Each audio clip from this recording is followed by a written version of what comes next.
Ayon kay Vice President Sara Duterte, seryosong paalala ang nangyaring pagkidnap sa kanyang ama na si dating Pangulong Rodrigo Duterte na hindi dapat ginagamit ang batas bilang sandata para sa politika o personal na interes. Why don't you allow them? Sir, you have your counsel. Isang taon na ang nakalipas nang dalhin ng gobyerno si dating Pangulong Rodrigo Duterte sa The Hague, Netherlands at ipakulong sa detention facility ng International Criminal Court. Tinawag naman noon ng pamilya Duterte ang naturang pangyayari bilang isang kidnapping. Nitong Miyerkules, muling ginunita ni Vice President Sara Duterte ang nasabing kaganapan na ani ay sumubok sa mga prinsipyo ng demokrasya, due process at rule of law sa bansa.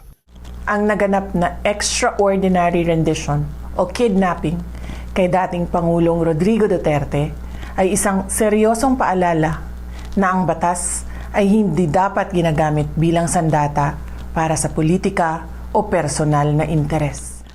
Iginit din ni VP Sara na ang naturang insidente ay hamon sa soberanya ng bansa.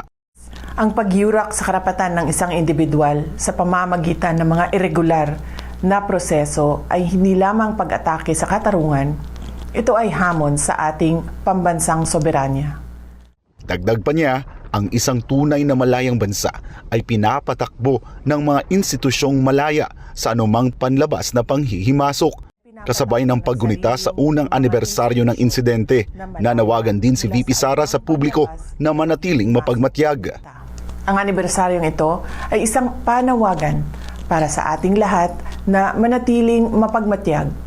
Kailangang manatiling malaya, tapat at matatag ang ating mga institusyon laban sa anumang pagsubok na baluktutin ang hustisya. Sa huli, iginiit ni VP Sara na walang sinumang Pilipino ang dapat pagkaitan ng proteksyon ng saligang batas. Para sa Diyos at sa Pilipinas kong mahal, ako si Jason Rubrico, SMNI News.